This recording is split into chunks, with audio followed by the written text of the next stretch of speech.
شفاء للناس.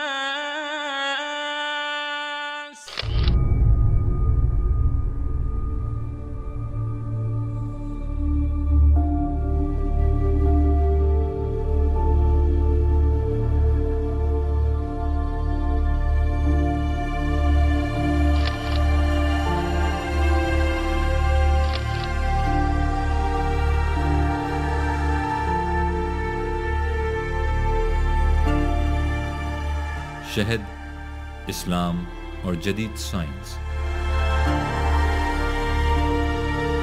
ہم شہد کی مکھی کے پیٹوں سے خارج ہونے والی 6 معجزاتی ادویات کی معلومات پر مبنی یہ پروگرام دنیا کے پہلے مکمل ایپی تھراپسٹ طبیب اعظم اور رسول اللہ حضرت محمد مصطفیٰ صلی اللہ علیہ وسلم کے نام منسوب کرنے کی سعادت حاصل کر رہے ہیں. وَأَوْحَى رَبُّكَ إِلَى النَّحْلِ أَنِ اتَّخِذِي مِنَ الْجِبَالِ بُيُوتًا وَمِنَ الشَّجَرِ وَمِمَّا يَعْرِشُونَ.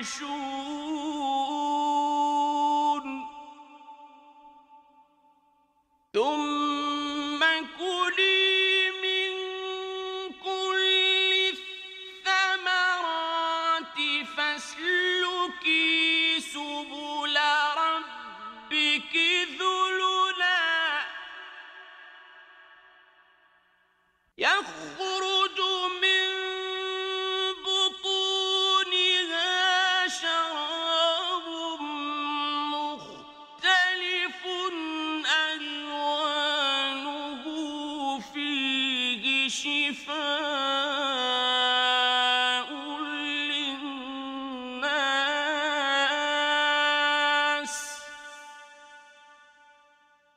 إِنَّ فِي ذَلِكَ لَآيَةً لِقَوْمٍ يَتَفَكَّرُونَ. اور وحی کی تمہارے رب نے شہد کی مکھی پر کہ گھر بنا پہاڑوں میں اور درختوں میں اور اس میں جو وہ یعنی انسان چڑھاتے ہیں یعنی چھپروں اور بیلوں میں، پھر کھا ہر قسم کے پھولوں اور پھلوں میں سے اور اپنے رب کے متعین کردہ راستے پر چل. اس کے پیٹوں سے پینے کی چیز نکلتی ہے مختلف رنگوں کی جس میں انسانوں کے لیے شفا ہے. بے شک اس میں نشانی ہے تحقیق کرنے والے گروہ کے لیے. ہمارا یہ پروگرام سورہ نحل کی آیات 68 اور 69 کی سائنسی تفہیم پر مبنی ہے. ان آیات مبارکہ میں شہد کی مکھی کے رہن سہن، شہد کی تیاری اور شہد کی مکھی کے جسم سے خارج ہونے والی 6 رطوبتوں سے متعلق قیمتی معلومات درج ہیں، اور ساتھ ہی اللہ تعالیٰ کا یہ واضح اعلان کہ ان 6 رطوبتوں میں انسانوں کے تمام امراض کے لیے شفا ہے. آیات کے آخر میں اللہ تعالیٰ نے انسانوں کو تحقیق کی دعوت دیتے ہوئے ارشاد فرماتے ہیں کہ تحقیق کرنے والے گروہ کے لیے ان آیات میں ایک نشانی پوشیدہ ہے. Q T V research centre Karachi نے سورہ نحل کی ان 2 آیات میں پوشیدہ سائنسی معلومات پر تحقیق کی اور حاصل ہونے والے نتائج کو محفوظ کیا، جنہیں مختلف اقساط میں آپ کی خدمت میں پیش کیا جا رہا ہے. ہمیں اپنی تحقیق کے نتیجے میں ان آیات مبارکہ میں فی الحال 7 سائنسی اشارات ملے ہیں، جن کی تفصیل کچھ اس طرح سے ہے. وَأَوْحَى رَبُّكَ إِلَى النَّحْلِ. اور وحی کی تمہارے رب نے شہد کی مکھی پر. اللہ تعالیٰ نے شہد کی تیاری کے لیے نحل یعنی شہد کی مکھی کو تخلیق کیا اور اسے شہد اور اس کی بائی پروڈکٹس بنانے پر مامور فرمایا. اس مقصد کے لیے اسے ایسے عضلات عطا فرمائے جو پھولوں کے نیکٹر یعنی خام رس کو شہد جیسی مفید اور شفا بخش شے میں تبدیل کر دیتے ہیں. أَنِ اتَّخِذِي مِنَ الْجِبَالِ بُيُوتًا وَمِنَ الشَّجَرِ وَمِمَّا يَعْرِشُونَ. کہ گھر بنا پہاڑوں میں اور درختوں میں اور اس میں جو وہ یعنی انسان چڑھاتے ہیں یعنی چھپروں اور بیلوں میں۔ آیت مبارکہ کے اس حصے میں شہد کی مکھیوں کی مختلف آبادیوں کا تذکرہ ہے۔ اسے ہدایت کی گئی ہے کہ وہ پہاڑوں، اونچے درختوں اور انسانی رہائش گاہوں کے قریب واقع درختوں، چھپروں اور بیلوں میں اپنے چھتے تعمیر کرے۔ ہمارا مشاہدہ اس بات کی گواہی دیتا ہے کہ شہد کی مکھی انہی 3 بیان کردہ مقامات پر اپنے چھتے تعمیر کرتی ہے، اور یہی 3 مقامات دراصل شہد کی مکھی کی 3 بنیادی اقسام کو بھی ظاہر کرتے ہیں۔ ثم كلي من كل الثمرات پھر کھا ہر قسم کے پھولوں اور پھلوں میں سے۔ ثم كلي من كل الثمرات پھر کھا ہر قسم کے پھولوں اور پھلوں میں سے۔ شہد تیار کرنے کے لیے جس خام مال کی ضرورت ہوتی ہے اسے نیکٹر یا ماء الحیات کہتے ہیں، جو پھولوں اور پھلوں میں پایا جاتا ہے۔ شہد کی مکھی ہر قسم کے پھولوں اور پھلوں میں سے بطور خوراک کچھ حاصل کرتی ہے، یعنی نیکٹر۔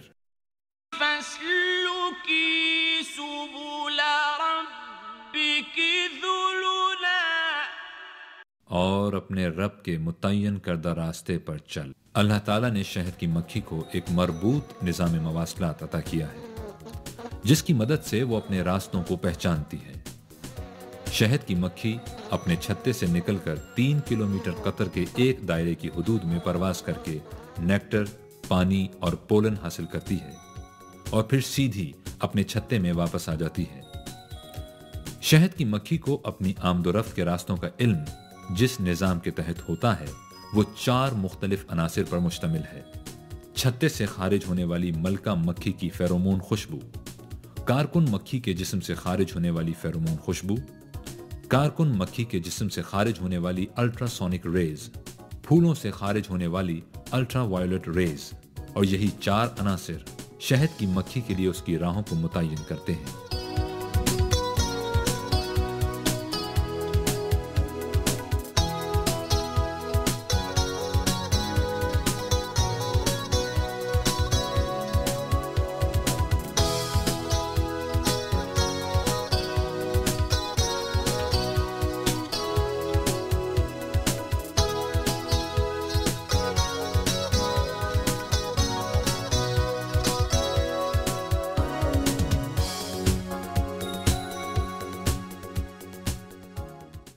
يخرج من بطونها شراب مختلف ألوانه اس کے پیٹوں سے پینے کی چیز نکلتی ہے مختلف رنگوں کی۔ شہد کی مکھی کے 1 سے زیادہ پیٹ ہوتے ہیں، جن سے وہ مختلف رنگ یا اقسام کی 6 رطوبتیں خارج کرتی ہے، جن میں شہد، رائل جیلی، پروپولس، پولن، موم اور وینم یعنی ڈنگ کا زہر شامل ہیں۔ فيه شفاء للناس جس میں انسانوں کے لیے شفا ہے، یعنی مذکورہ 6 رطوبتوں میں انسانوں کے تمام امراض کے لیے شفا موجود ہے۔ اللہ تعالیٰ نے اپنے کلام پاک میں اپنی پیدا کردہ تمام اشیاء میں صرف شہد کی مکھی کی ان رطوبتوں کو یہ مرتبہ عطا کیا ہے کہ ان میں انسانوں کے تمام امراض کے لیے شفا ہے۔ آیت کا یہ حصہ ہمیں اس بات کی ترغیب دیتا ہے کہ ہم علاج کے ضمن میں سب سے زیادہ توجہ شہد اور اس کی بائی پروڈکٹس پر دیں۔ إن في ذلك لآية لقوم يتفكرون بے شک اس میں نشانی ہے غور و فکر کرنے والوں کے لیے۔ ان 2 آیات میں دیگر معلومات کے علاوہ ایک نشانی یا ایک راز بھی پوشیدہ ہے جو ان لوگوں پر آشکار کیا جائے گا جو ان پر تحقیق اور غور و فکر کریں گے۔ وہ نشانی، وہ راز کیا ہے؟ تحقیق کرنے والوں سے کون لوگ مراد ہیں؟ اس میں پوشیدہ نشانی کو پانے کے لیے تحقیق کے